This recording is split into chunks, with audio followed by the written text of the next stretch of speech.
শ্রীমদ্ ভাগবত গ্রন্থ যিনি রচনা করেছেন বাবা, তার মনে একটা অহংকার জন্মেছে। কি অহংকার? না ভগবানের যত যত লীলা আছে বাবা 7টা খণ্ডে শেষ করে দেবে, ভগবানের কোনো লীলা বাকি রাখবে না। এই কথা ভেবে ব্যাসদেব গিয়েছে বাবা স্নান করতে, আর সাগরে নদীর ঘাটে গিয়ে যেই না স্নান করতে নেমেছে, আর হঠাৎ গিয়ে দেখে না বাবা ওই সাগরের পাশে একটা বিশাল বড় বটবৃক্ষ, আর ওই বট গাছের ডালে একটা ছোট চড়ুই পাখি বসে আছে। তা ব্যাসদেব গিয়ে লক্ষ্য করলো বাবা ওই চড়ুই পাখিটা একবার করে ওই বট গাছের ডাল থেকে উড়ে এসে সরুজ নদীর জলে ঝাঁপ দিয়েছে, আর আরেকবার করে ওই জল থেকে উঠে আবার বট গাছের ডালে বসছে। ভালো করে শুনবেন বাবা কথাটা। তা পাখিটা যেই না একবার করে জলে পড়ে আর একবার করে ডালে বসে, তা ব্যাসদেব স্নান করতে করতে ভাবলো আরে পাখিটা হলো কি, মনে হচ্ছে শরীরে কোনো জ্বালা যন্ত্রণা ব্যাধি হয়েছে, আর জ্বালা যন্ত্রণা যদি না হবে পাখিটা একবার করে জলে পড়ে কেন, আর পাখিটা একবার করে ওই ডালে গিয়ে উড়ে বসে কেন। একবার পাখিটাকে প্রশ্ন করে দেখি পাখিটার কি হয়েছে। তো ব্যাসদেব গিয়ে পাখিটার কাছে করজোর করে বলছে, চড়ুই অচড়ুই, অনেকক্ষণ ধরে আমি লক্ষ্য করছি তুই একবার করে ওই জলে পড়ছিস আর একবার করে ডালে গিয়ে বসছিস, তাহলে তোর কি শরীরে কোনো জ্বালা যন্ত্রণা ব্যাধি হচ্ছে আমায় বল। তা পাখিটা একটু মুচকি হেসে বলছে, ব্যাসদেব আমার শরীরে কোনো জ্বালা যন্ত্রণা ব্যাধি হয়নি, তাহলে তুই একবার করে জলে পড়ছিস আর একবার করে ডালে বসছিস কেন? বলে আমি সিদ্ধান্ত নিয়েছি আজকে এই যে আমার ছোট্ট চঞ্চু দেখছো মায়েরা, চঞ্চু মানে কি গো? চঞ্চু মানে ঠোঁট। পাখিটা বলছে আমার এই যে ছোট্ট চঞ্চুটা দেখছো, এই চঞ্চুতে করে আমি জলটাকে তুলে ওই বট গাছের পাতাতে রেখে সরুজ নদীর জলটাকে আমি একেবারে শুকনো করে দেব। আর যেই না বলেছে শুকনো করে দেব, তো ব্যাসদেব বাবা অট্টহাসি করে খিলখিল করে হেসে উঠেছে। আরে বোকা পাখি, আমাইরা চড়ুই পাখি দেখেছো একেবারে ছোট্ট পাখি, তাই তো? ওই দেখবেন ওই ঘরের দেওয়ালে টেওয়ালে উড়ে উড়ে বেড়ায় ছোট ছোট চড়ুই পাখি। তার চড়ুই পাখিটার কথা শুনে ব্যাসদেব হেসে বলে উঠলো, আরে পাগল, তোর তো চেহারা ওইটুকু আর তোর ওই ঠোঁটটা এতটুকু একটা ঠোঁট। আবার লক্ষ্য করে দেখ জলটা তুলে মা বট গাছের পাতায় জলটা রাখছে, আর পাতা দিয়ে গড়িয়ে আবার নদীর জলে পড়ে যাচ্ছে। তা ব্যাসদেব খিলখিল করে হেসে উঠেছে, শোন শুধু আজকের কেন, তুই যদি এইভাবে কোটি কোটি জন্ম ধরে এই নদীর জল তোলার চেষ্টা করিস, কোনোদিন তুই নদীর জলটাকে শুকাতে পারবি না। কথাটা শুনে ব্যাসদেবের কথা শ্রবণ করে চড়ুই পাখিটা বলছে, বাবা বাবা বাবা, আমি একটা পাখি বলে তুমি আমাকে তাচ্ছিল্য মনে করছো, কিন্তু ব্যাসদেব আমি একটা পাখি হয়ে এই নদীর জল শুকাতে পারবো না। কিন্তু ভালো করে ভেবে দেখো, তুমি এই নদীর ঘাটে আসবার আগে তুমি তো মনে মনে ভেবে এলে ভগবানের অনন্ত কোটি নাম 7টি খণ্ডে সমাপ্ত করব। তাহলে তুমি যদি মনে করতে পারো ভগবানের লীলা তুমি শেষ করে দেবে, তাহলে আমি একটা পাখি হয়ে কেন ভাববো না যে আমার চঞ্চুতে করে জল তুলে নদীটাকে একেবারে শুকনো করে দেব। ব্যাসদেব কথাটা শুনে বাবা সঙ্গে সঙ্গে চমকে উঠেছে, সত্যি তো ও পাখি হয়ে যদি বাবা একটা নদীর জল শুকাতে পারে না, এটা আমার অবিশ্বাস্য। তাহলে আমি একটা সাধারণ মানুষ হয়ে আমার ভগবানের অনন্ত কোটি নাম মানে পাপ ফেললেই ভগবান একটা লীলা সৃষ্টি করবে, সেই ভগবানের লীলা আমি ব্যাসদেব 7টি খণ্ডে সমাপ্ত করব কি করে? চৈতন্য হলো ব্যাসদেবে। তবে বাবা পাখিটা তো পাখি নয়, পাখিটা ছিল দেবর্ষি নারদ। ব্যাসদেবের গুরুদেব নারদ মুনি পাখি রূপ ধারণ করে ব্যাসদেবকে চৈতন্য দিল, ব্যাসদেব যার ইচ্ছাতে জগতে চলে, যে মনে করলে পৃথিবীটাকে এক সেকেন্ডে লয় প্রলয় করতে পারে, সেই ভগবানের অনন্ত কোটি নাম চতুর্মুখী ব্রহ্মা চারটে বদনে শেষ করতে পারলো না। আর ব্যস্তে তুমি আমার শিষ্য হয়ে তুমি ভাবলে কি করে সাতটি খণ্ডে সমাপ্ত করে দেব? তাহলে বাবা ঠাকুর আপনারা বলেন, যে লীলা ব্যাসদেব সমাপ্ত করতে পারলো না, যে লীলা চতুর্মুখী ব্রহ্মা পারলেন না, আর আমাদের মতো বাবা সামান্য কলির হতো জি, তা আবার কলির কন্যা, এই কলির কন্যা সন্তান হয়ে ভগবানের লীলা বলবার মতো ক্ষমতা বা যোগ্যতা কোনোটাই আমার নাই। তাহলে আপনারা প্রশ্ন করবেন, মৌমিতা যদি প্রশ্নই হয় তোমার অধিকার যদি নাই, ক্ষমতা যদি নাই, তাহলে দাঁড়িয়েছো কেন? এটা তোমার এক জন্মের সাধনা হয়, হয়তো আমরা জানি না, আমরা বুঝি না। এই যে সাধুগুরু বৈষ্ণবদের চরণ আসতে হয়, আপনাদের মতো গুরুজনদের চরণে দাঁড়ানো, এটা আমার এক জন্মের সাধনা নয়, কোটি কোটি জন্ম সাধ্য সাধনা হলে তবে বাবা এমন ভক্ত চরণ পাওয়া যায়, এমন ভক্ত পরিবারে জন্মগ্রহণ করা যায়, এমন হরি কথা কৃষ্ণ কথা জিহ্বায় বলা যায়, এমন সাধুগুরু বৈষ্ণবের চরণ ধুলা পাওয়া যায়। নিতাই গৌর হরি বল, হরি বল, হরি বল। বহু জন্মের সুকৃতি থাকতে হবে বাবা, তবেই কিন্তু কৃপা লাভ করা যাবে। আর সুকৃতি যদি না থাকে কৃপা হবে না।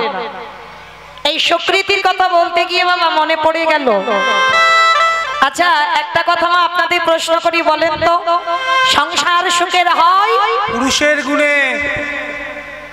সংসার সুখের হয় পুরুষের গুণে। বাবা শুনেছেন কোনদিন পুরুষের গুণে? এটা তো খনার বচন। আর এই খনার বচনে কি বলছে? সংসার সুখের হয় রমণীর গুণে, পুরুষের গুণে কিন্তু বলছে না। একটা পরিবার কৃষ্ণ ভক্তের পরিবার হবে, যেটা পুরুষ না যত ভালো পারবে, একটা নারী কিন্তু বাবা তাড়াতাড়ি পারবে। যদি বলো কেন, এটা আমার কথা নয়, বিধান দিয়ে গেছে বাবা। একটা কথা বলবো, একটু মন প্রাণ দিয়ে শুনবেন মা, কেমন? আর শোনার পরে আপনারা অনুভব করতে পারবেন যে একটা নারী সংসারে কি না করতে পারে। এই নারী কিন্তু দুর্বল নয় বাবা। যদি কেউ মনে করি নারী দুর্বল, না, নারী সবল, নারী জগৎজননী, শক্তির অংশভূতা। এরা যদি মনে করে বাবা কাউকে নরক দেখাতে পারে, এরা যদি মনে করে কোনো পুরুষকে ভগবানের চরণে পাঠাতে পারে। অসুরদের অত্যাচারে দেবতারা স্বর্গ ছাড়ি, নারী দশভুজা দুর্গা যদি 10 হাতে না সামলাতো, তাহলে বাবা অসুররা দেবতারা যেত কোথায়? তাহলে সেই অসুরদের নিধন করবার জন্য আমার দেবতাদের সৃষ্টি করতে হয়েছিল বাবা একটা নারী। তাহলে এই নারীর কথা প্রথমে বলছি কেন? কারণ বাবা পরিবারটাকে কৃষ্ণ ভক্তের পরিবার তো নারীরাই করবে। যদি বলো কেন, আমার কথাগুলো শ্রবণ করবেন না একটু মন দিয়ে, কেমন? আর এই কথাটা শুনে প্রত্যেকের চৈতন্য হবেই হবে। এক নারী ছিল মা, ছোট্টবেলা থেকে ভক্ত পরিবারে জন্ম নিয়েছিল। ছোট্টবেলা থেকে এসে ভক্ত পরিবার, বাবা মা প্রসাদ বুঝি। আর জন্মের আগে থেকে মাতৃ, একটু বাড়াও তো ভাই, এটা মনিটরটা একটু বাড়াও। জন্মের আগে থেকে মানে মাতৃজঠরে থাকাকালীন তখন থেকে প্রসাদ সেবা করে। আর মনে রাখতে হবে বাবা, যে সন্তান জন্ম থেকেই বাবা প্রসাদ, এই প্রসাদের কিন্তু একটা গুণ আছে বাবা, যে মানে যে না মানে সেটা তার ব্যক্তিগত ব্যাপার, কিন্তু প্রসাদের একটা গুণ থাকবেই বাবা। দেখবেন যে বাড়িতে প্রসাদ হয় তার বাড়ির ধারে কাছে গিয়ে দেখবেন বাবা সে সুবাসটা একটু আলাদা। আর যে বাড়িতে মাছ মাংস খাওয়া হয় দেখবেন সে বাড়ির ধারে কাছে গেলে তার সুবাস একটা আলাদা। তা এই ছোট্ট মেয়েটা, যার নাম ছিল বাবা আদর করে মা দিয়েছিল শক্তুবাই, এই মেয়েটার নাম ছিল শক্তু। আদর করে বাবা মা শক্তু শক্তু বলে ডাকতো। তা মেয়েটা ছোটবেলা থেকে বাবা একেবারে ধর্মপরায়ণ, কারণ যেহেতু মাতৃজঠর থেকে বাবা তৈরি হয়ে এসেছে। আর জন্মাবার পর থেকে বাবা মা হাতে ধরে শিখিয়েছে কি করে কৃষ্ণ ভজন করতে হয়, কি করে সাধুগুরু বৈষ্ণব সেবা করতে হয়, কি করে গুরুজনদের সম্মান করতে হয়। কারণ মনে রাখতে হবে বাবা, মানুষের মতো দেখতে হলে তো তাকে মানুষ বলবে না, বলবে কি? দেখবেন পশু পাখির সন্তান, তারা কিন্তু জন্ম নিয়ে বাবা পশুত্ব অর্জন করে আসে। কিন্তু কোন মানুষের সন্তান জন্ম নেওয়ার সঙ্গে সঙ্গে কিন্তু মনুষ্যত্ব অর্জন করে না। সবাই দেখতে মানুষের মতো হলে মানুষ নয়, শুধু দুটো হাত দুটো পা মানুষের মতো চেহারা না। মানুষ হয়ে আগে মানুষের সম্মান করতে হবে, মানুষের সঙ্গে কিভাবে কথা বললে বাবা যে তার অন্তরে ব্যথা লাগবে না, সেইগুলো আগে শিখতে হবে। এগুলোকে বলছে মনুষ্যত্ব, এগুলো জানতে হবে।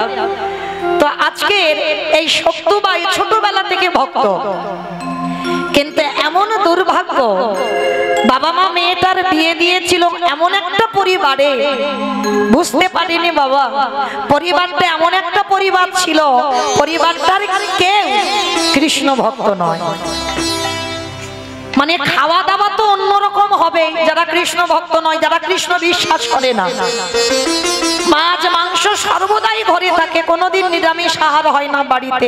আর মেয়েটা জন্ম থেকে বাবা প্রসাদ সেবা করে গেছে, কিছুতেই বাবা মেয়েটা ওই শ্বশুর ঘরে গিয়ে অনেক কষ্ট হচ্ছে, কিন্তু কোনোদিন বাপের বাড়িতে জানায়নি, কোনোদিন শাশুড়ির কাছেও কোনো আদেশও জানায়নি, স্বামীকেও সেবা করে, সবাইকে ভক্তি করে। কিন্তু বাবা শত্রুর শাশুড়ি এমন ছিল, সে তো শাশুড়ি নয় বাবা, শাশুড়িয়ে দেবে। আর মনে রাখতে হবে বাবা, শাশুড়ি মা হবে না, আর বৌমা কন্যা হবে না, এটা হতে পারে না। তবে হয় না বলা ভুল, মা হয়, কোন কোন পরিবারে হয়, যদি ঠিক ঠিক বাবা মানিয়ে নেওয়ার ক্ষমতাটা থাকে। তা এই সত্য মেয়েটা এমন একটা নারী ছিল, জন্ম সত্যি বাবা ভক্ত সঙ্গ করে করে বাবা মা যে ঘরে বিয়ে দিল ভক্ত পরিবার নয়, কিন্তু ছোটবেলা থেকে যে ভক্ত পরিবারে মানুষ মানিয়ে নিতে শিখেছে। কিন্তু এমনই আদেশ দেওয়া ছিল কোনদিন বাড়ি থেকে সত্যকে কোথাও যাওয়া যাবে না, মানে এমন টাইটে রেখেছিল বাবা। কোথাও ভাগবত হলে, কোথাও কীর্তন হলে, এই যে আপনারা ছুটে চলে এসেছেন, এই অনুমতি ওই সত্য শাশুড়িরা দিত না, কোথাও যাবার অধিকার ছিল না। স্বামী যদি নিয়ে যায় তো যাবে, আর স্বামী তো ভক্ত নয় বাবা, হরিবাসরে যাবে না, ভাগবত আসরে যাবে না, কোনোদিন কোথাও যাবে না, মানে ভক্ত সঙ্গ করবে না।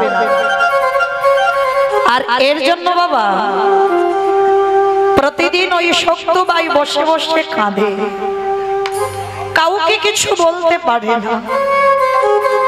দয়াময় সংসারে যদি আমায় দিলে, এমন আমার একটা পরিবারে দিলে যারা তোমায় ভালোবাসে না,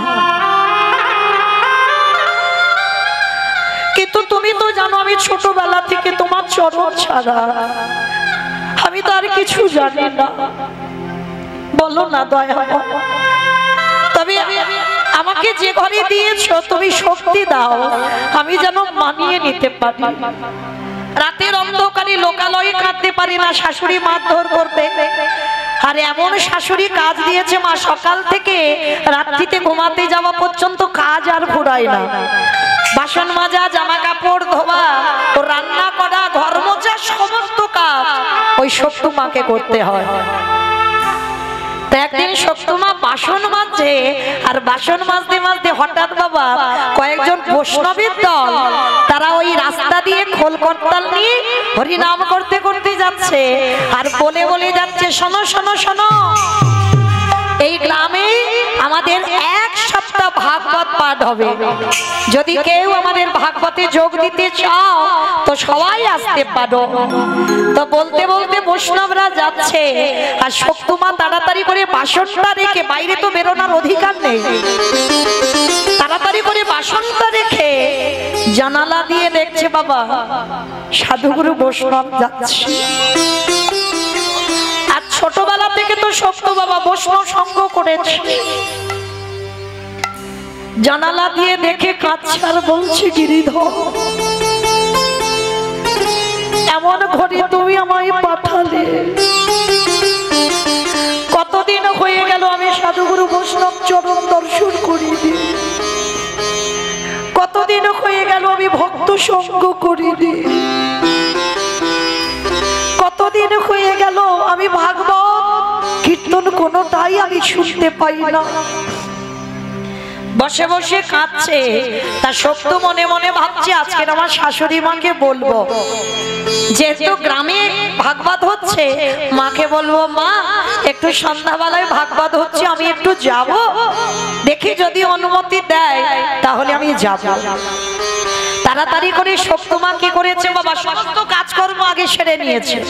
আর সমস্ত কাজকর্ম, বাসন মাজা, ওই জামা কাপড় ধোয়া, পর্দা মোছা সবকিছু করে নিয়েছে। রান্নাও সন্ধে সন্ধে করে নিয়েছে। করে নিয়ে শাশুড়ি মার কাছে গিয়ে করজোর করে বলছে, মা একটা কথা বলবো। কি কথা? ওই যে বললাম ও তো শাশুড়ি নয়, শাশুড়িয়ে দেয়। যেই না শক্তমা হাত জোড়ো করে বলছে, শাশুড়ি বলছে কি কথা? মা বলছিলাম কি, ওই পাশের গ্রামেতে একটা ভাগবত হচ্ছে। ও মামা আমি সকাল থেকে সব কাজ সেরে রেখেছি, ও মা আমার একটু অনুমতি দাও না, আজকের আমি একটু ভাগবত শুনতে যাব। শাশুড়ি মা রেগে গিয়ে বলেন, অপদার্থ, তোর এত বড় স্পর্ধা আমার ঘরের বউ হয়ে আর ওই ভাগবত আসরে সবার মাঝখানে গিয়ে তুই বসবি? দাঁড়া, এক্ষুনি আমার ছেলে আসুক, ছেলে আসলে ছেলের কাছে নালিশ জানাবো। ছেলে এসে গেছে, ছেলের কানে যেই না লাগিয়েছে ওইখানে দাঁড় করিয়ে বাবা শক্তমাকে দুজন মিলে, স্বামী আর শাশুড়ি দুজন মিলে মারছে। একটা দিন বাবা মাকে জানাইনি যে তার এত জ্বালা, এত যন্ত্রণা। কারণ বাবা কষ্ট হলে, দুঃখ হলে জানাতে যদি হয় একজনের কাছে জানাও, যেটা হলো বাবা আমার পরমাত্মা রূপী ভগবান। না হলে আমাদের দশা মহাভারতে দ্রৌপদীর মতো হবে। দ্রৌপদী বিবস্ত্রণ করতে পারতো কি? পারতো না। তো প্রথমেই যদি সখা কৃষ্ণকে ডাকতো তাহলে কোনোদিন একটা নারীকে কুরুসভার মাঝে অসম্মানিত হতে হতো না। কিন্তু ওই যে বাবা ডাকতে দেরি হলো, ওটাই আমাদের হয়ে যায় বাবা। কারণ জীবনে দুঃখ কষ্ট হবে তো বাবা সবার কাছে আগে বলে দিলাম, কিন্তু যাকে আগে জানালে কাজ হবে তার চরণে জানাতে আমরা ভুলে যাই। কিন্তু শক্তমা এমনই একজন ছিল, যত আঘাত, ব্যথা, বেদনা, মারধর করত তো সবটাই তার গিরিধরের কাছে জানাতো। তাই এত মারা মেরেছে। ভাগবত আসরে তো যেতে দেওয়া দূরের কথা, শাশুড়ি স্বামী দুজন মিলে মারধর করলো। শক্তমার কিছু বললো না। রাত্রিবেলা আর খাইনি বাবা। ওদিকে ভাগবত পাঠ শুরু হয়ে গেছে, আওয়াজ আসছে মায়ের কানে। ঘরের কোণে বসে বসে কাঁদে আর বলে, গিরিধর আমি তো তোমায় ভালোবেসেছি, আমি শাশুড়ি মার কাছে গেলাম, আমার অনুমতি দিল না। বলো না দয়াময়, আমি তো অন্য কিছু চাইনি, আমি একটু তোমার গুণ কীর্তন শুনতে চেয়েছি, তার জন্য আমার এত বাধা, তার জন্য তুমি আমার গিরিধর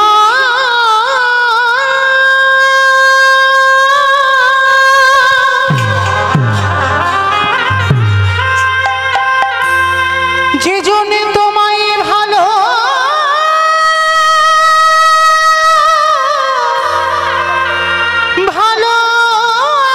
ভালোবাসে,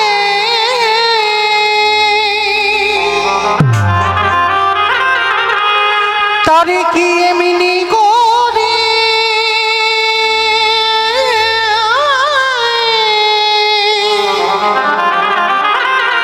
কাঁদিতে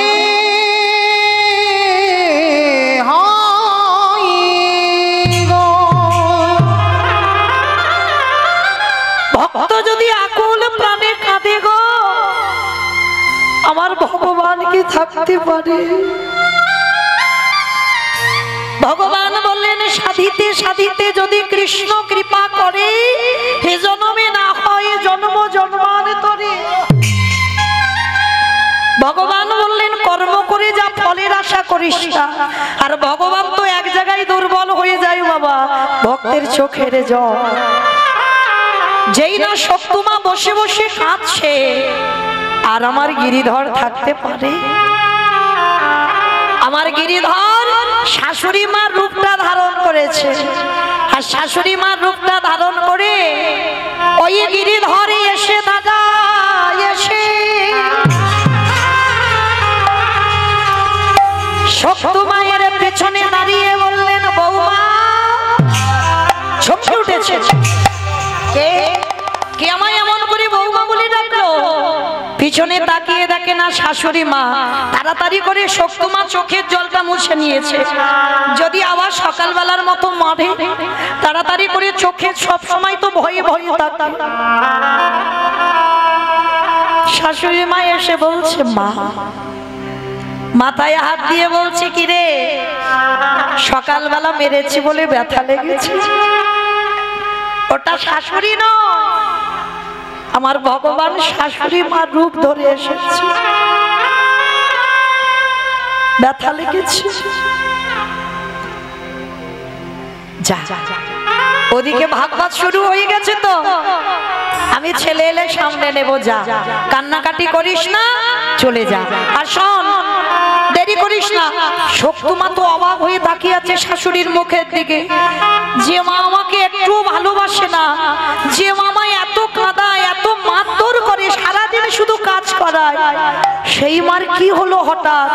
কারণ হঠাৎ এসে বলছে আমি ভাগবত শুনতে যাব, এটা কি করে সম্ভব?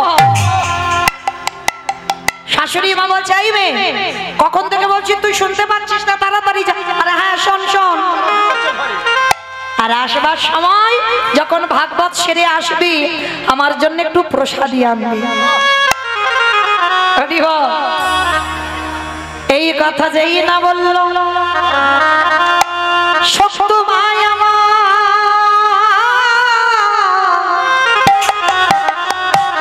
আরে কি দুবারে থাকিতে পারে? আর আসলে শাশুড়ি শ্বশুর স্বামী ঘরে ঘুমাচ্ছে, দরজা বন্ধ করে দিয়ে। হরি বল।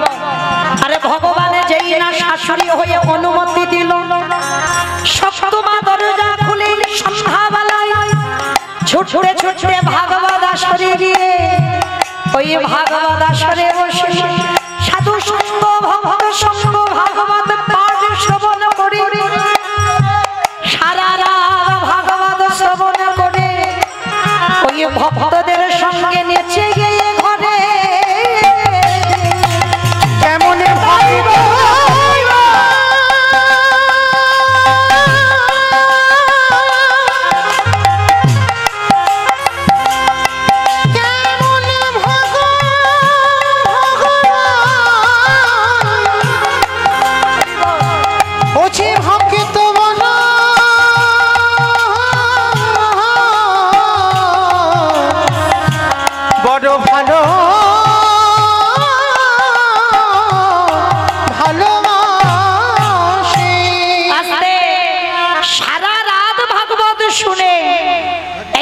সকালবেলা সপ্তমা বাড়িতে ফিরছে, আর এদিকে তো জানাজানি হয়ে গেছে, বৌমা ঘরে নেই। শাশুড়ি মা দরজা ধারে বেতের একটা বাড়ি নিয়ে দাঁড়িয়ে আছে, যে ওকে সন্ধ্যাবেলায় মারলাম, আমার ছেলে আমি দুজনে মিলে বকলাম, তবুও এমন হ্যাকাতে ও না শ্রবণ করে চলে গেল, তাহলে ব্যবস্থা ওর করব। স্বামী দাঁড়িয়ে আছে দরজায়, শাশুড়ি মা দাঁড়িয়ে আছে। আর তাড়াতাড়ি করে সপ্তমা সকাল হয়ে গেছে তো, আবার সকালবেলা সংসারে তো কত কাজ, বাসন মাজতে হবে, ঘর বাড়ি মুছতে হবে, ঘর দাবা ঝাঁটা দিতে হবে, জামা কাপড় কাচতে হবে, রান্না করতে হবে, কত কাজ। রাতের বেলা যে খাওয়া এঁঠো বাসন গুলো পড়ে আছে। শাশুড়ি মা রেগে তো একেবারে লাল হয়ে গেছে, বলে ও বাড়িতে এলে ওর ব্যবস্থা আমি করব।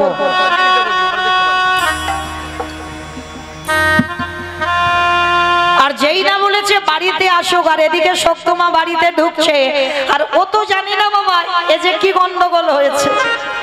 ও তো সোজা সরল মেয়ে গো। আর প্রসাদীটা এনে শাশুড়ি মা তো বসে আছে চেয়ারে, তা মা কি করেছে, তাড়াতাড়ি সপ্তমা এসে বলছে, মা ও মা, আজ সারা রাত আমি খুব নেচেছি, খুব গেয়েছি, জানো কত ভক্তদের সঙ্গে আনন্দ করলাম, শুনলাম, ভাগবত পাঠ শুনলাম। ও মামা, তুমি বলেছিলে প্রসাদী আনবে, নাও তোমার জন্য আমি প্রসাদী এনেছি। শাশুড়ি মা তো রেগে মাথা জ্বলছে আগুনের মতো। তোর কে অনুমতি দিয়েছে? তোকে সকালবেলা আমি মানলাম, বকলাম, তবু তুই আমার আদেশ ছাড়া তুই ঘরে পা বের করেছিস। মা, এটা আপনি কি বলছেন? আমি রাত্রিবেলা কাঁদছিলাম, আপনি গেলেন, আমাকে বললেন তাড়াতাড়ি যা, ভাগবত শুরু হয়ে গেছে। আপনি বললেন প্রসাদ আনতে, আর আপনি বলছেন আপনি আদেশ দেননি। না, অসম্ভব। আমি ঘরেতে ঘুমাচ্ছিলাম আর তুই চলে গেছিস আমার আদেশ না নিয়ে। না মা, বিশ্বাস করো, তোমার আদেশ ছাড়া আমি কোনোদিন কোথাও যাইনি। আজকেরও তোমার আদেশ ছাড়া আমি কোথাও পা তুলিনি। তবে রে, তার মানে তুই বলতে চাচ্ছিস আমি মিথ্যাবাদী? বেতের বাড়িটা ছিল, আবার সকালবেলা শত্রুমাকে বেতটা ঘাট, দূর হয়ে যা, বেরিয়ে যা, গিরিধার।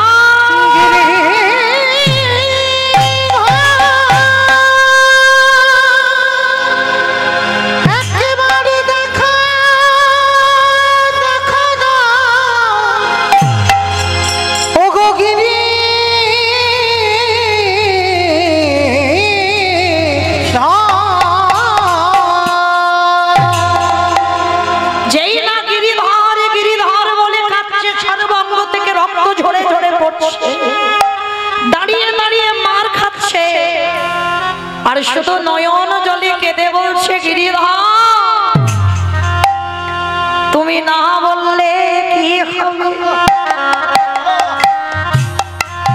রাত্রিবেলা তার মানে তুমি আমার শাশুড়ি সেজে এসেছিলে, যাতে সকালবেলায় আমি আবার মার খাই। তুমি যখন এত কষ্ট দিতে চাইছো, সহ্য করব। শাশুড়ি মা কান চুলের মুষ্টিটা ধরে বলল, এখনো বাসন পড়ে আছে, এখনো বাসি ঘর দাবা পড়ে আছে, কখন করবি কাজগুলো বল। হরি বল। সারা রাত ভাগবত শুনে এসেছে, তোমার কষ্ট হবে তো ভক্তের। আমার ভগবান জানেন না। মনে করো মা, ভক্ত যত কষ্ট পায় তার থেকে 1000 গুণে বেশি আমার ভগবান কষ্ট পায়। আমরা মনে মনে করি বাবা আমরা শুধু কষ্ট পাই না, ভগবান একটা মশার মধ্যেও অবস্থান করে। তাহলে আমরা মনুষ্য কুলে জন্ম নিয়েছি, প্রত্যেকের মধ্যে ভগবান বিরাজমান। তাহলে আমরা যত কষ্ট পাবো আমার পরমাত্মা রূপী ভগবান ঠিক ততটাই কষ্ট পাবে। ওই শক্তিমায়ের প্রত্যেকটা আঘাত আমার ভগবান অঙ্গে নিয়েছে। আর ভক্ত রাত জেগে এসেছে না, কাজ করতে কষ্ট হবে তো, আমারে ভগবান ভোর ভোর ওই এঁঠো বাসনগুলো নিজের হাতে ধৌত করে দিল। যত জামা কাপড় ছিল ভগবানে কেচে দিল, ঘর দাবা পরিষ্কার করে বিছানা পরিষ্কার করলো, সেই জামা কাপড় শুকনো করে নিজে ভাঁজ করে রেখে দিল। ভক্তের জন্য ভগবান সকাল থেকে সারা দিনের যত কাজ আমারে ভগবান নিজের হাতে করলো। ভক্ত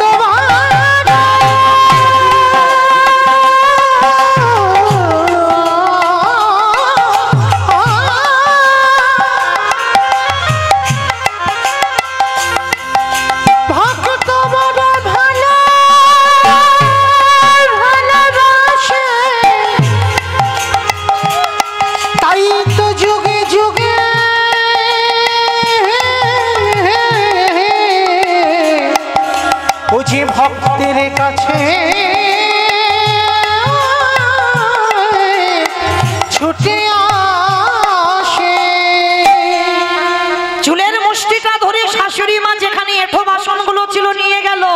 আর গিয়ে দেখলো মাসে বাসন সব ধোয়া মোছা করে গুছানো। চমকে উঠলো শাশুড়ি মা। যেখানে বাবা বিছানা অপরিষ্কার হয়েছিল বিছানা গুছানো, জামা কাপড় কেচে সব ভাঁজ করে দেওয়া। অবাক হয়ে গেল শাশুড়ি মা। শক্ত মায়ের আর কিছু জানতে বাকি রইল না, শুধু কেঁদে কেঁদে একটাই কথা জানালো, গিরিধর তুমি যদি মনে করো আমার সংসারটাকে তো তুমি বদলে দিতে পারো, তুমি যদি মনে করো তাহলে তো তুমি আমার পরিবারটাকে কৃষ্ণ ভক্তের পরিবার করতে পারো। এরা ঘোর নাস্তিক, এরা তো তোমায় ভালোবাসে না। তাহলে সেই যখন তুমি আমাকে কৃপা করবার জন্য এই বাড়িতে এলে, তাহলে আমার শাশুড়ি আমার স্বামীকে একবার কৃপা করো না ঠাকুর। আর তোমার কাছে আমার কিছু চাওয়ার রে, আমি যতদিন বাঁচবো এই পরিবারে থেকে আমি যেন তোমার ভজন করতে পারি। এইবার ভগবান বাবা সব নয়নে তো দেখা যায় না ভগবান। দন্তসভা সব মানে সর্বস্ব, তালবেসভা সব মানে মরা। এখানে যারা আমরা আছি বসে বাবা এ তো মরে আছি, মরা চোখে কি দেখা যাবে? দেখতে তো তখন পাবে। গুরুচরণ আশ্রয় করে কুলকুণ্ডলী জাগরিত করো, তোমার আজ্ঞা চোখটা খুলতে হবে। আর আজ্ঞা চোখ খুললে দেখতে পাবে যা আছে বিশ্ব ব্রহ্মাণ্ডে তাই আছে তোমার দেহ ভাণ্ডে। যে একবার নিজেকে চিনতে পেরে যায় তাকে নবদ্বীপ, বৃন্দাবন, হরিদ্বার, দক্ষিণ ভারত, কুম্ভ মেলা কোথাও যেতে হবে না, সে ঘরে বসে রাধা গোবিন্দ যুগলে দেখতে পেয়ে যাবে। তাই তোমার এত প্রেম এত ভক্তি ছিল, আর যেই না কাঁদলো কিন্তু মা শাশুড়ি বলো স্বামীর বলো সে ভক্তি নেই। কিন্তু কার জন্য দেখা দিতে হবে? শক্ত মায়ের জন্য। কারণ যদি ও শাশুড়িকে দর্শন না দিই, স্বামীকে দর্শন যদি না দিই, সারা জীবন আমার ভক্তকে কষ্ট পেতে হবে। এইবার শক্ত মা যেই না কাঁদলো, আমার গিরিধরে আর কে থাকতে পারে? ওই শক্ত মার চোখের জল সইতে না পেরে আমার গিরিধর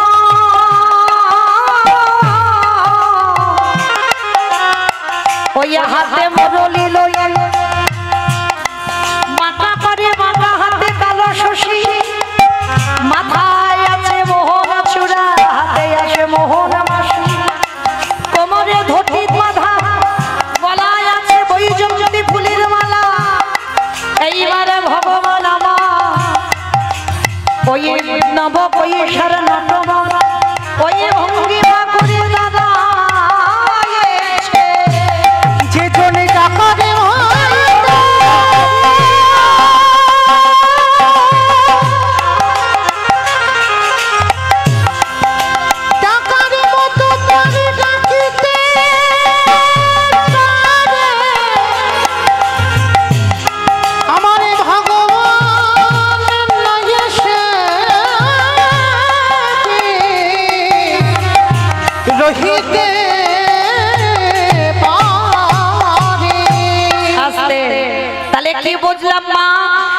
নারী যদি মনে করে তার গোটা পরিবারটাকে, যত তারা নাস্তিক হোক না কেন, একটা নারী পারে তার পরিবারটাকে কৃষ্ণ ভক্তের পরিবার করতে। তাহলে এমন আকুল প্রাণে ডাকলো, আমার গিরিধরকে ধরায় নামতে হলো। ঠিক এই রকম নবদ্বীপের মাটিতে শান্তিপুরে বসে বাবা 12 বছর কেঁদেছিল। কে গো কে গো? অদ্বৈত আচার্য গোসাই, যার নাম সীতানাথ, আর মহাপ্রভুর দেওয়া নাম হচ্ছে নাড়া। এই নাড়া কেন দিয়েছিল জানো? কারণ জগতে এত রকমের ভক্ত ছিল বাবা, কারোর ডাকে তো ভগবানের আসন নড়েনি। ওই 12 বছর অদ্বৈত আচার্য তুলসী ভাসিয়ে বৈকুণ্ঠপতি নারায়ণের আসনটা নড়িয়ে দিয়েছিল। ওই জন্য ভগবান জগতে এসে আদর করে অদ্বৈত আচার্যকে নাড়া বলে ডাকতো। আর সেই নাড়া ভগবানের খুব প্রিয় নাম। আর ওই ভগবান যে আসবে সচিমার গর্ভে বাবা, প্রথম গর্ভে ছেলে তো নিমাই নন, 10 নম্বরের ছেলে নিমাই। প্রথমে 8টা মেয়ে হলো, তারপরে বড় ছেলে হলো বিশ্বরূপ, তারপরে নিমাই এলো। কিন্তু বাবা এই 8টা মেয়ে যখন এলো, অদ্বৈত আচার্য একটা একটাকে প্রণাম করেছিল। কেন প্রণাম করেছিল? না ভগবানকে আমাদের তো চিনতে হবে, জানতে হবে বাবা। সবাই তো ভগবান নয়। সবাই কি ভগবান? আমরা যে দেব দেবী ভজনা করি এগুলো দেব দেবী, এরা কিন্তু ভগবান নয়। ভগবান একটাই। এতে চাংশুকলা পুংস কৃষ্ণস্তু ভগবান স্বয়ং ঈশ্বর পরম কৃষ্ণ সচ্চিদানন্দ বিগ্রহ অনাদির আদি গোবিন্দ সর্বকারণের কারণ। একলি ঈশ্বর কৃষ্ণ আর সব ভৃত্য, যারে জয়ছে না চায় তারে তৈছে করে নিত্য। আমাইরা ভৃত্য মানে কি গো? চাকর। ভৃত্য মানে চাকর। তবে আপনাদের আমাদের নয়, আমার ভগবান। ভগবান বলছে আমি একা দায়িত্ব নিতে পারবো না, ওই জন্য ভগবান একটু ভাগাভাগি করে দিয়েছে, কিন্তু মূল গাছের গোড়া হচ্ছে আমার ভগবান। তাহলে ভগবান যে আসবে কি করে আমি বুঝবো কোনটা ভগবান? কি মাইরা একটা ইঙ্গিত তো লাগবে, কে ভগবান চিনব কি করে? আর যার জন্য অদ্বৈত আচার্য যিনি হচ্ছেন পরম বৈষ্ণব বাবা ভোলানাথ, আর ভোলানাথ যদি কাউকে প্রণাম করে বাবা গ্রহণ করা যাবে? সচিমার বলে 8টা মেয়ে হলো, আর একটা একটা মেয়েকে ষষ্ঠাঙ্গে সচিমার ঘরে এসে দণ্ডবত প্রণাম। আর যেই না প্রণাম করি বাবা সচিমার কোলে একটা একটা করে মেয়ে মরে যায়। বড় ছেলেকেও করলো, 16 বছর বয়সে বাবা সন্ন্যাসী হলো। আর 10ম গর্ভে যখন নিমাই এলো, তাকে 5 বছর পর্যন্ত প্রণাম করতে পারে, 5 বছর। আর নিমাইয়ের বয়স যখন 5, অদ্বৈত আচার্যের বয়স ছিল বাবা 57। মানে কত বড় লোক, কত বয়স্ক লোক দেখেন। তার 57 বছরের বুড়ো মনে মনে ভাবছে সচিমাকে, মা তুমি আজকে রাখলে কি হবে, আমি তো প্রণাম করবই করব। আর আমি প্রণাম না করলে এখন বুঝতে পারবো না কে ভগবান, কারণ 8টা মেয়েকে প্রণাম করেছে সে ভগবান নয়, বড় ছেলেকে প্রণাম করে দেখে নিলাম ভগবান নয়, এবার নিমাই বাকি আছে। অদ্বৈত আচার্য ঘরে বসে বসে কাঁদছে, প্রভু তুমি যদি ভগবান হও তাহলে তুমি ঘর থেকে একবার আমার কাছে এসো। কেমন ভক্ত আর কেমন ভগবান দেখো, যার ডাকে বৈকুণ্ঠের আসন নড়েছিল সেও আজকে জগতে এসে কাঁদছে। 5 বছর তখন নিমাইয়ের বয়স। এইবার যখনই অদ্বৈত কাঁদছে সুরধনী গঙ্গার তীরে, মা কি করত? প্রত্যেকদিন নিমাই এত দুষ্টুমি করত। আর বাবা নিমাই তো ছোটবেলা থেকে ভক্ত নয়, যারা গ্রন্থ পড়বেন দেখবেন ছোটবেলা থেকে নিমাই নাস্তিক ছিল। সাধু বৈষ্ণব সম্মান করতো না, বৈষ্ণবরা গেলে বাবা পিছন থেকে কাঁচা ধরে খুলে দিত। খুব অত্যাচার করেছে ছোটবেলায়। আর কৃষ্ণ প্রেম ভক্তি পেল কখন? যখন বাবার জন্য গয়ায় পিণ্ডদান করতে গেল, যখন বাবা দীক্ষা মন্ত্রটা নিয়েছিল ঈশ্বরপুরীর কাছ থেকে, তারপরে কৃষ্ণ প্রেম ভক্তি লাভ করেছে। কৃষ্ণ কি জানতে পেরেছে, তার আগে কিন্তু প্রেম ছিল না। তার আগে এই মানে ভগবান মানে ভক্তিবাদী ছিল না, যুক্তিবাদী ছিল। মানে সব কাজে বাবা নিমাই যুক্তি খুঁজে বেড়াতো। আর মনে রাখতে হবে বাবা, যে ভক্তের মধ্যে যুক্তি থাকবে সে কোনোদিন ভক্তি অর্জন করতে পারবে না। মানে কোন বিষয়ের মধ্যে যুক্তি খুঁজবে, এটা কেন হলো, কি জন্য হলো, হবে কেন, এইটা যদি কোনো ভক্তের মধ্যে থাকে বাবা কৃষ্ণ প্রেম ভক্তি পাবে না, কারণ যুক্তি থাকলে ভক্তি থাকবে না।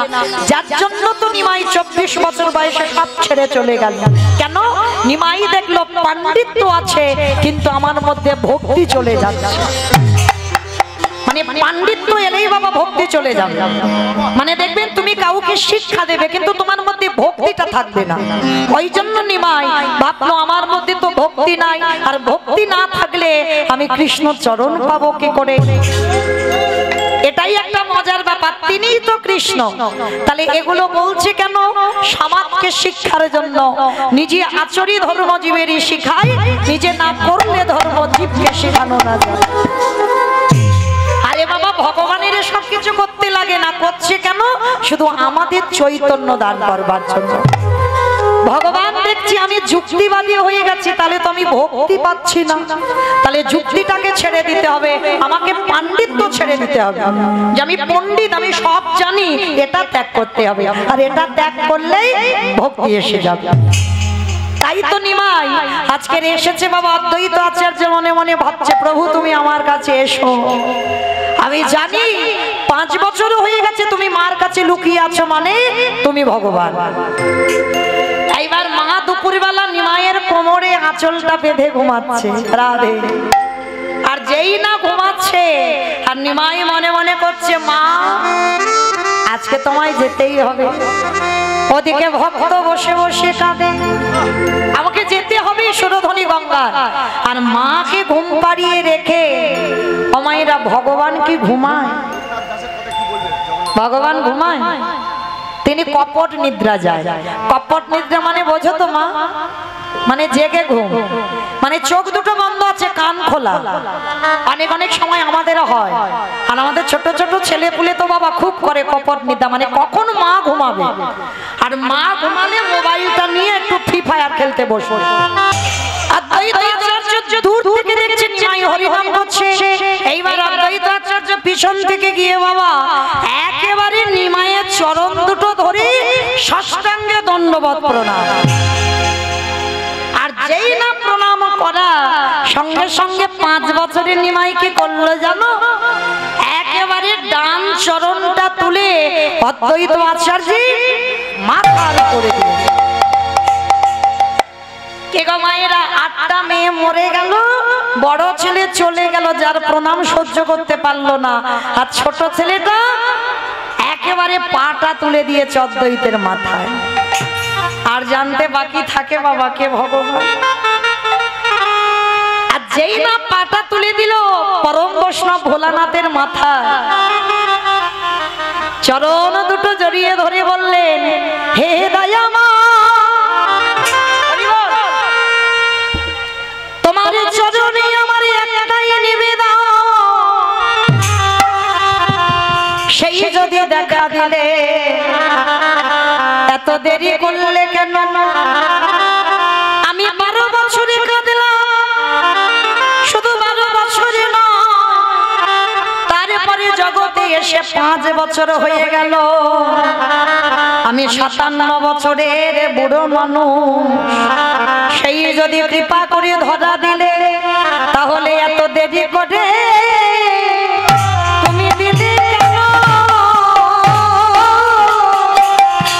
তোমার চরণে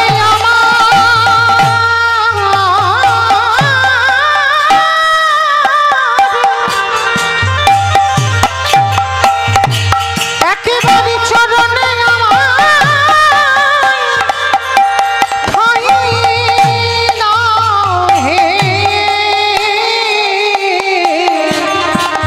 এত দেরি করে ধরা দিলে কেন?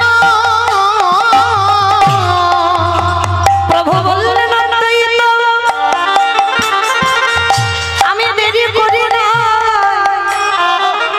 যেদিন ভক্তির ডাক সঠিক হয়ে যায়,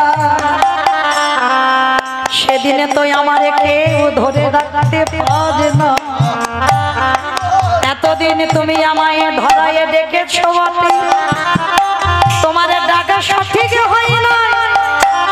আজ যখন সঠিক ডাক দিলে, আমি কি আর তোমাকে ছেড়ে দূরে থাকতে পারি? তাই তো তোমার কাছে এসে আমি যে ভক্ত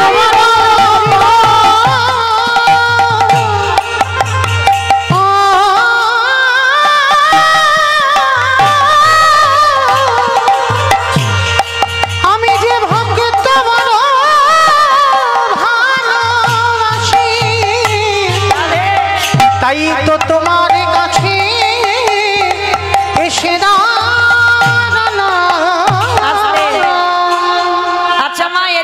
ভক্ত ভগবানের মিল হয়ে গেল, ভক্ত চিনতে পেরে গেল নিমাই হলো ভগবান।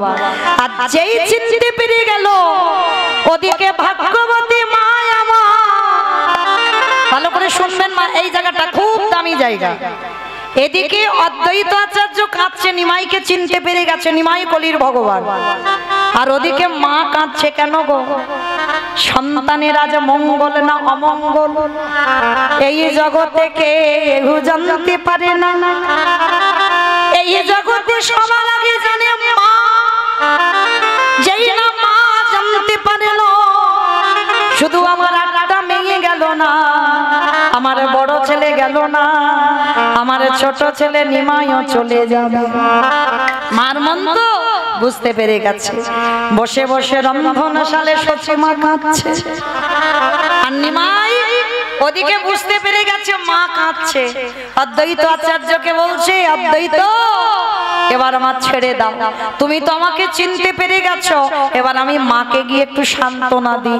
মা বুঝতে পেরে গেছে আমি আর থাকবো না, আমি মাকে ছেড়েও চলে যাব, তুমি একটু দাঁড়াও, আমি যাব আর আসবো। নিমাই ছোট্ট 5 বছরের ছেলে ছুটে গেছে মার কাছে। ওমা মা, গলাটা জড়িয়ে ধরেছে। নিমাইকে দেখে মা তাড়াতাড়ি করে চোখের জলটা মুছে নিয়েছে। ও মামা, তুমি কাঁদছো কেন? বল, ভালো করে শুনবেন মা এই জায়গাটা। ডাক্তার যদি বলে দেয় তোমার ছেলে আর বেশি দিন তোমার কাছে থাকবে না, ডাক্তার হয়তো বলে দিল এমন একটা ব্যাধি হয়েছে, তুমি নিয়ে চলে যাও, তোমার কাছে আদর যত্নে রেখে দাও, কিন্তু বেশি দিন ধরে রাখতে পারবে না। আচ্ছা মা, ডাক্তার যদি কোনোদিন কোনো মাকে বলে, মা যদি ছেলের সামনে কাঁদে, ছেলে যদি জিজ্ঞেস করে মা তুমি কাঁদো কেন, মা কি বলতে পারবে খোকা তুই চলে যাবি বলে কাঁদছিস? কি বাবা কোনো মা বলতে পারবে? তার সচিমা বলছে, না বাবা আমার কিছু হয়নি, রান্না করছি তো একটু ধোঁয়াটা চোখে লেগেছে। ছোট্ট নিমাই বলছে, মা এই জগতে সবাই মিথ্যাবাদী, সবাই যারা দাঁড়িয়ে আছে, যারা বসে আছে, কীর্তনিয়া সম্প্রদায় সবাই মিথ্যাবাদী, এই জগতে মিথ্যাবাদী। আরে তুমি আমার মা হয়ে তুমিও মিথ্যা বলছো মা, কিন্তু তুমি বোধহয় জানো না বিশ্ব ব্রহ্মাণ্ড চলে আমার ইশারাতে। মা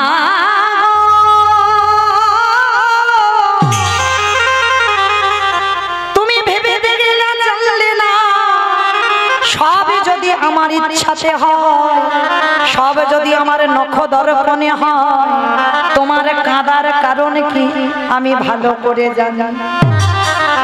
এইবার মা শক্ত করে নিমাইকে ধরেছে। নিমাই, আমার কাঁদার কারণ যে কি সেটা যদি তুই জানিস কই বল দেখি। বলে মা গো, আমি যদি কাঁদার কারণ বলি তুমি মা হয়ে সইতে পারবে না।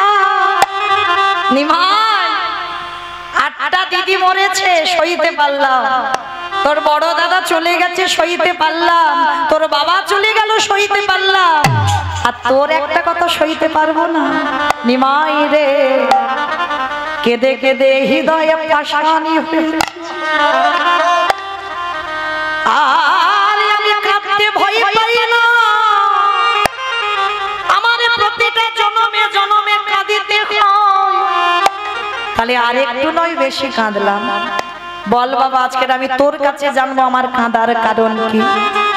মা তবে শোনো বলি, তুমি কাঁদছো, তুমি জেনে গেছো তোমার এই নিমাই যেদিন 24 বছর বয়স হবে, তোমাকে কাঁদিয়ে সারা নদিয়াকে কাঁদিয়ে তার পরিবারকে কাঁদিয়ে এই জগতের কল্যাণের জন্য সংসারে যখন অভাবে অনটনে দেখা দেয়, বাবা যেমন ভিক্ষার ঝোলা কাঁধে নিয়ে দাঁড়ে দাঁড়ে ভিক্ষা করে, এই কলির জীব হলো আমার সন্তান সম, তাদেরকে চেতনা দেওয়ার জন্য, এই কলির জগতের সন্তানের জন্য মা গো আমি 24 বছরে সন্ন্যাসী হব। এই কলির জীব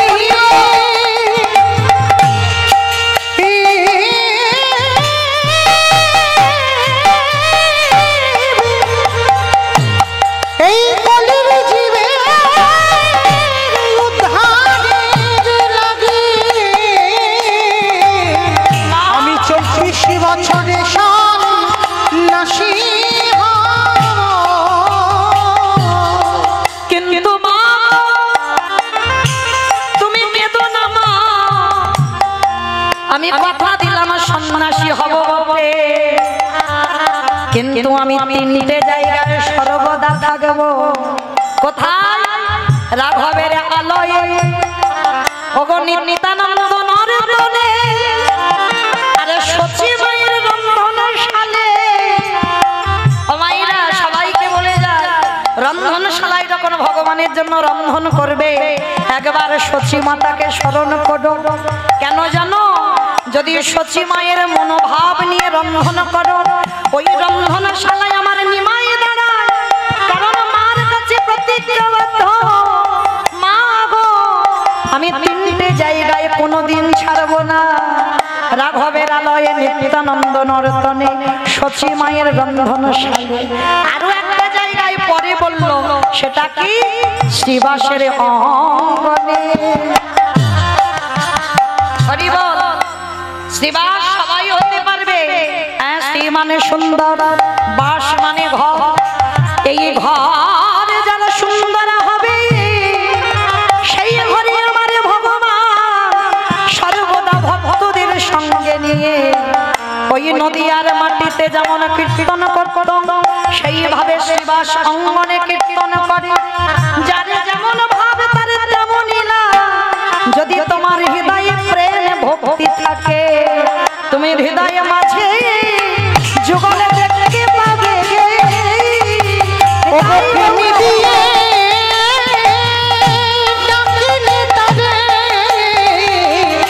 হৃদয়ে মাঝে যুগল দেখিতে পাবে।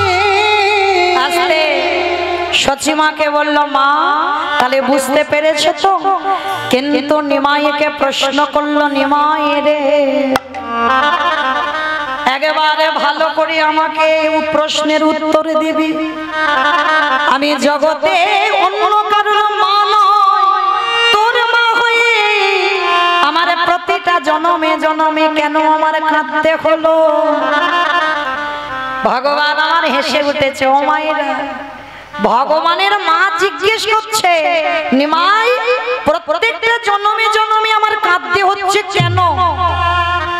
নিমাই হেসে বলল, মা আমি ভগবান হয়ে আমি নিজে নিজেকে ছেড়ে দেই না। কি গো, ভাগবত বলছে 125 বছর বয়সে ভগবানের দেহ ত্যাগ করতে হলো। যারা ধেত্রী ভাগবত বলছে, আমি বলছি না। রামচন্দ্রকে সরুজর নদীর জলে ডুব দিতে হলো, প্রাণ ত্যাগ করতে হলো। আর মা চৈতন্য মহাপ্রভুকে 48 বছর বয়সে দেহ সম্বরণ করতে হলো। তাহলে প্রতিটা যুগের দিকে তাকিয়ে দেখেন, ভগবান নিজে নিজেকে ছাড়েন। আর আপনারা আমরা তো তুচ্ছ বাবা, ছেড়ে দেবে মনে করেছো। ভগবান বলে, আমার বিচার একেবারে সুখ্যাতি সূক্ষ্ম বিচার বাবা। মানে দাঁড়ি পাল্লাতে যদি কম হয়, আমার ভগবানের বিচার কম বেশি হবে। মানে একেবারে সুখ্যাতি সূক্ষ্ম বিচার করবে বাবা। কাকে কতটা সুখ দিলে ঠিক হবে আর কাকে কতটা দুঃখ দিলে ঠিক হবে, ওটা আমার ভগবানের ভাবনা। এইটা মনে রাখবে মা। আর যেন জীবনে কোনোদিন ভুল করে কারোর উপর দোষ চাপিও না, অমুক জনের জন্য আমার জীবনটা বরবাদ। মনে রাখতে হবে বাবা, তুমি হয়তো ঋণ করে রেখেছিলে। হরি বল। তাই তো আজকে তোমার এই দুর্দশা হলো।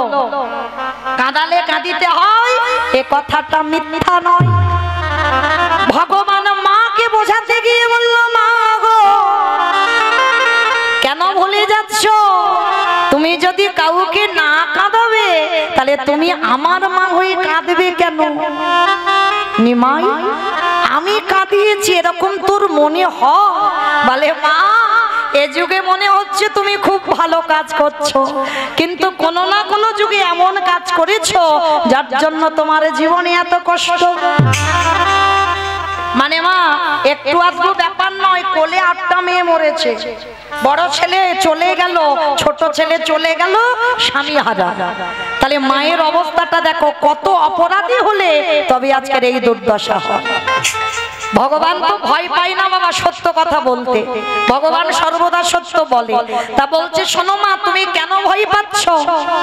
তোমার মনে পড়ে যেদিন আমি রামচন্দ্র ছিলাম? ভালো করে শুনবেন মা। রঘুপতি রামচন্দ্র যেদিন ছিল, রামের মা কৌশল্যা আর ভরতের মা কইকেয়ী মা।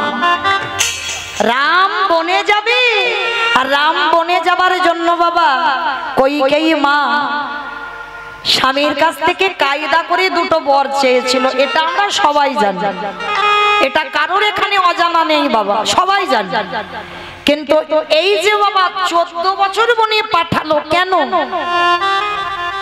13 বছর হতে পারতো, 12 বছর হতে পারতো, 10 বছর হতে পারতো, 15 হতে পারতো, 14 হবে কেন?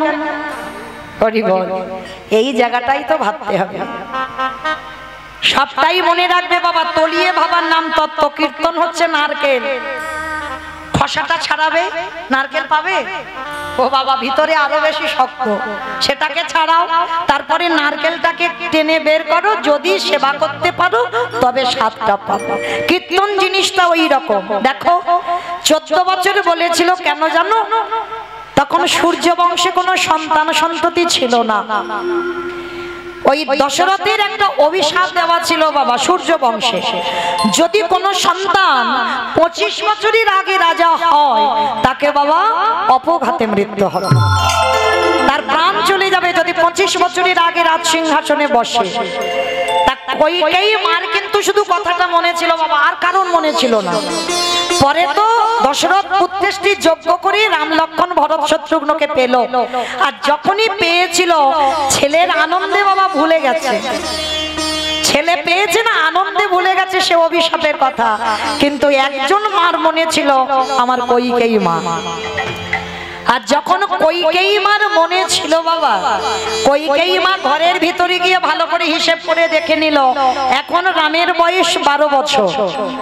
আচ্ছা বাবা, এখন 12 বছর বয়স, তাহলে হিসাব করে দেখে নিল 14 বছর যদি বনে থাকে, তাহলে 12 আর 14তে কত হবে? 27। 27 আমার কত হবে? 26। অভিশাপটা ছিল কি 25-এর আগে রাজা হলে, 26 হয়ে গেল। তা কইকেয়ী মা মনে মনে ভাবছে, তখন যদি রাম ফিরে এসে রাজ সিংহাসন পায় তখন তো আমার রামের মৃত্যু হবে না। ভালো করে ভেবে দেখেন, সৎ মা। তখন কি ভরতের বয়স আরো বেশি ছিল? ছিল না তো। তাহলে কেমন মা দেখো, মনে মনে ভাবলো যদি মরতে হয় আমার ভরত মরুক, ও আমার ছেলে, কিন্তু আমার রাম যেন ভালো থাকে। এই কথাটা কেউ জানলো না, শুধুমাত্র তোমার রাম জেনেছিল। তিনি তো ভগবান, তিনি সবটাই জানত।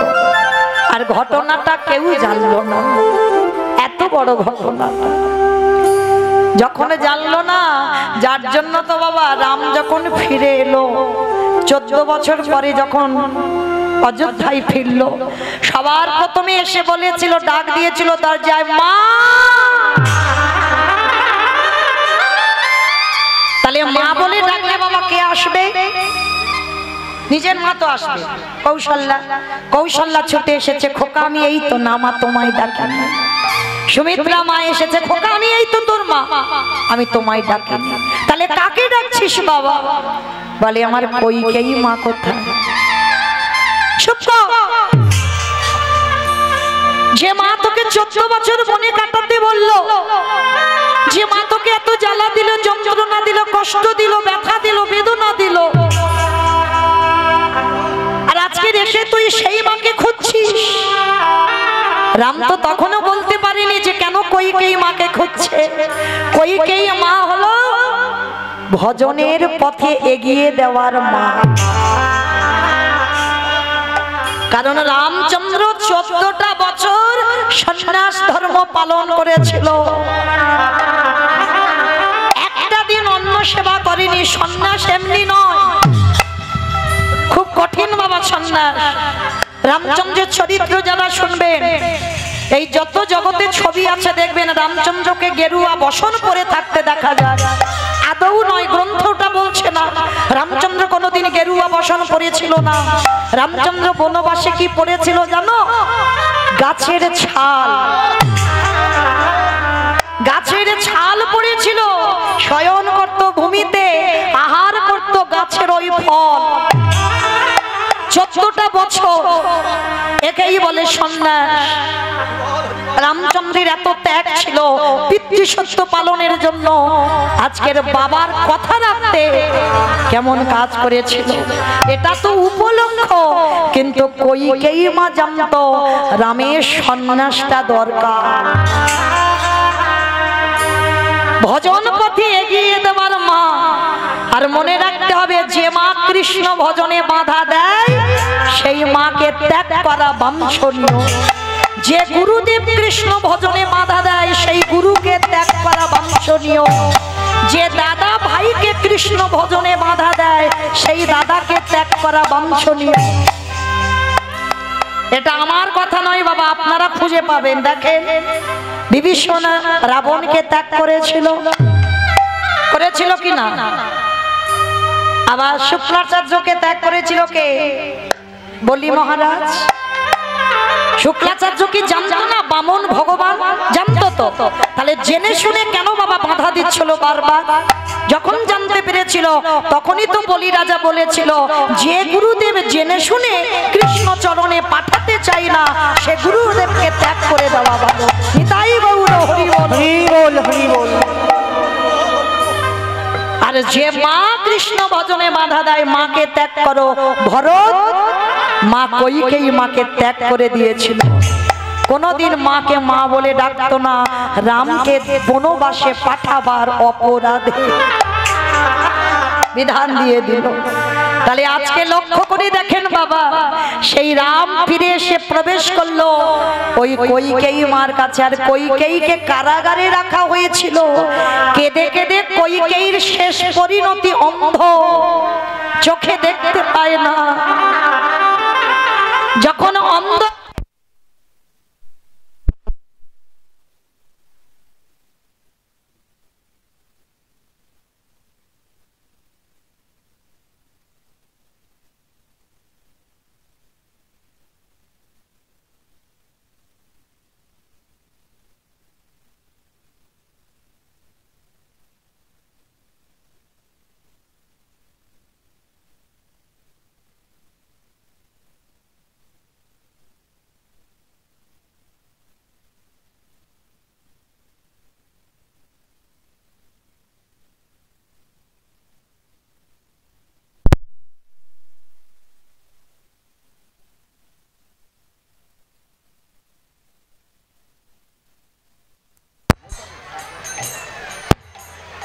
जय राधे। हरे कृष्ण। निताई गौर कृष्ण प्रेमानंदी। हरि बोल, हरि बोल, हरि बोल। বাবা সেই কইকেয়ী মাকে কৃপা করেছিল রামচন্দ্র, কিন্তু 14 বছর বনবাসে যখনই পাঠালো তখনই কৌশল্যা কইকেয়ীকে অভিশাপ দিয়ে রেখেছিল।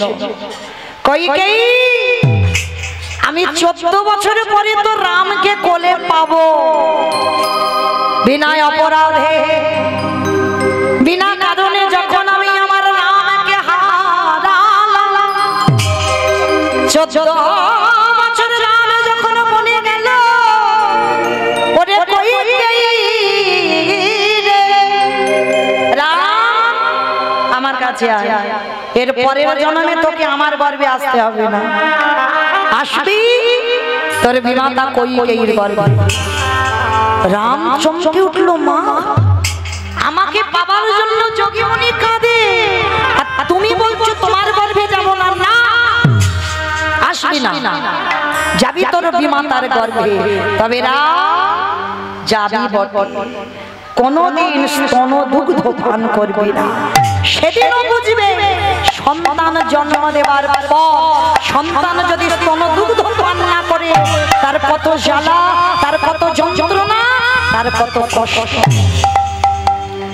আর কইকেয়ী, আমি 14 বছর কেঁদে পরে তো রাম পাবো, কিন্তু আমি রামের মা হয়ে তোরে অভিশাপ দিলাম, একটা জন্মে আমি 14 বছরে কাঁদবো। ওরে কইকেয়ী,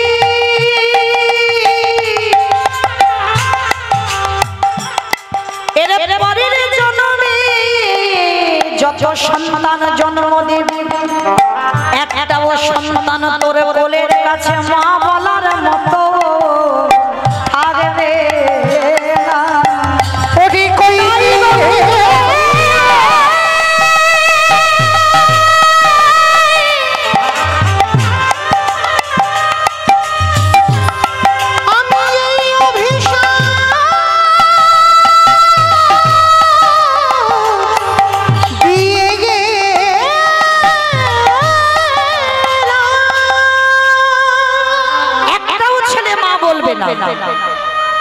কইকেই পরের জন্মে হলো বাবা দেবকী মা। প্রথম কংসের কারাগারে 6টা সন্তান কংস মামা একটা একটা করে মারলো। সপ্তম গর্ভ নাশ হলো, কিন্তু নাশ নয়, রোহিণীর গর্ভে চালনা হলো বলরাম। অষ্টম গর্ভে কৃষ্ণ এলো, জন্ম নিতেই বাবা বসুদেব নিয়ে চলে গেল। রইল দেবকী মার কাছে কেউ রইল না, একটাও সন্তান রইল না। তাহলে সেই কইকেই পরের জন্মে দেবকী, আর ওই দেবকী তার পরের জন্মে হলো কি গুন্ডিচা মা। যারা জগন্নাথ ধাম পুরী ধাম যাবেন উড়িষ্যা, গুন্ডিচা মা হয়ে একটা নয়, দুটো নয়, তিনটে নয়, 18টা ছেলের মা হলো। হিসেব করে রাখবেন, রামকে 14 বছর গুনে দেওয়ার অপরাধে কিরকম ডবল ডবল হয়ে টাকা কিরকম সুদে আসলে বেড়ে যাচ্ছে। 14 বছর কৌশল্যা কাঁদলো, আর কৌশল্যার অভিশাপে দেখো কি হলো। তাহলে প্রথমেই 8টা, দ্বিতীয় জন্মে 18টা। আর আপনারা যারা যাবেন জগন্নাথ ধাম পুরী ধাম, 18 নালা দর্শন করতে হবে বাবা, কিছু করো না করো 18 নালাটা দেখতেই হবে। তো বাবা এই 18 নালাটা দর্শন করি, তারপরে জগন্নাথ দর্শন করতে পারবে। তাও আবার সরাসরি নয়, আগে আমার গরুর ধ্বজস্তম্ভটাকে দেখতে হবে, প্রণাম করতে হবে, তারপরে অনেক কিছু নিয়ম আছে। অনেক অনেক ভক্ত আছে দেখবেন বাবা, মানে 1 সপ্তাহ পুরী 3 দিন 4 দিন যদি পুরীতে থাকো, তো 4 দিন পুরী সমুদ্রে আগে ঢেউটা খাবে, তারপরে জগন্নাথ দেখবে। কিন্তু জগন্নাথ দেখে যে স্নান হবে না, আগে স্নান হবে, আগে একটু আনন্দ হয়ে যাক তারপরে।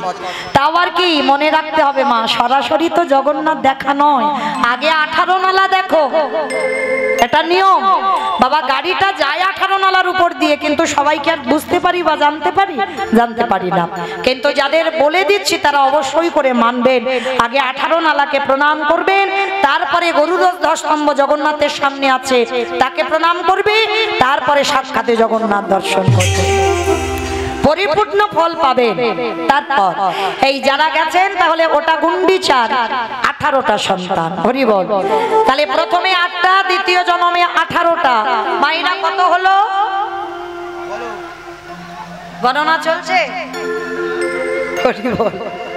তাহলে হিসাবগুলো করে রাখবে কটা গেল। দেখো রামকে 14 বছর বনে পাঠাবার অপরাধে, তাহলে প্রথমে জন্মে হলো দেবকী, দ্বিতীয় জন্মে হলো গুন্ডিচা, তৃতীয় জন্ম কোথায় হলো এই নদিয়ার মাটিতে, নীলাম্বার চক্রবর্তীর কন্যা সচিমা হয়ে ওই শশী ঠাকুরানী নাম নিয়ে নদিয়ার মাটিতে জন্ম নিল। প্রথমে 8টা মেয়ে হলো, অদ্বৈত আচার্যের প্রণামে দেহ রাখলো। নবম গর্ভে বিশ্বরূপ এলো, সন্ন্যাসী হলো। দশম গর্ভে নিমাই এলো, 24 বছর বয়সে সন্ন্যাসী হলো। তার মা বলার মতো কেহ রইল না, তার মা বলার মতো কেহ রইল না। তাহলে মায়েরা ভালো করে আস্বাদন করেন। সেই নিমাই প্রতিজ্ঞা করলো, মা তুমি কেঁদো না, আমি কথা দিলাম, আমি তোমার চরণ ছুঁয়ে প্রতিজ্ঞা করলাম, যতবার আমি যেখানে যাই না কেন তোমার কাছে আমি থাকবো। যদি রন্ধনশালায় প্রবেশ করে, যদি নয়ন জলে একবার নিমাই নিমাই বলে ডাকো, আমি পৃথিবীর যেখানে থাকি না কেন,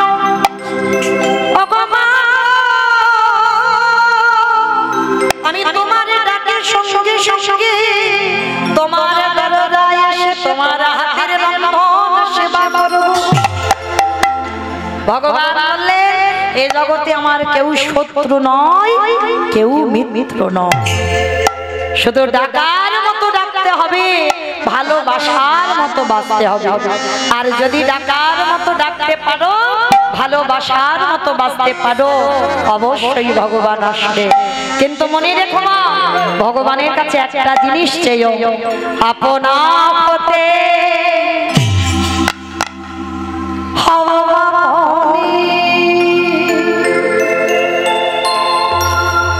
যাদের এখন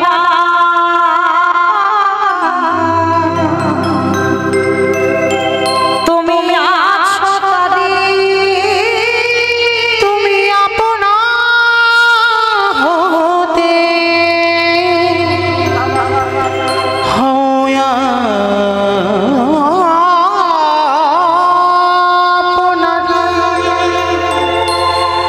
যারে কে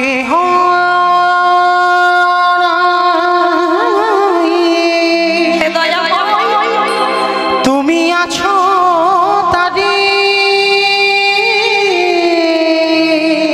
সবে মিছে কথা ভাবিছ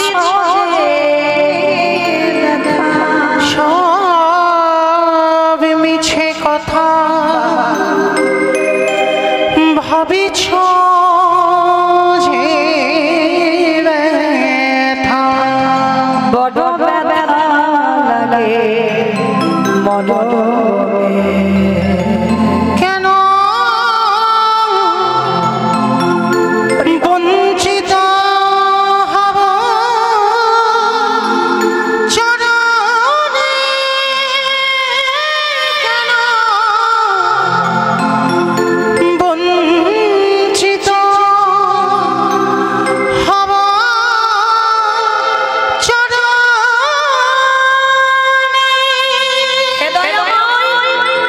এই ধরাই যখন পাঠিয়েছ সংসার করবার জন্য যখন পাঠিয়েছ সংসার তো করছি দয়াময় বড় আশা করে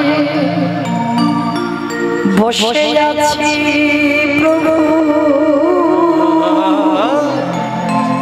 জীবনে না মরণে আমি বড় আশা করে তোমার জন্য আমি অপেক্ষায় রইলাম বসে আছি পাব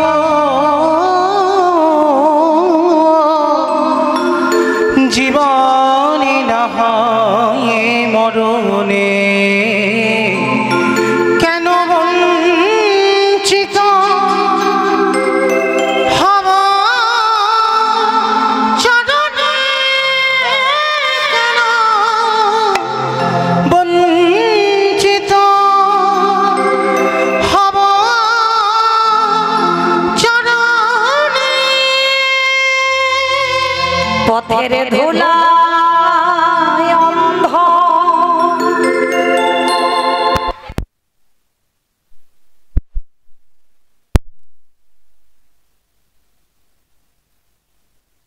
সময় গেল না। অন্ধ আমি দেখিব কি খেয়া বন্ধ পারে বসে পা গজবলে পাপি আরে বসে পা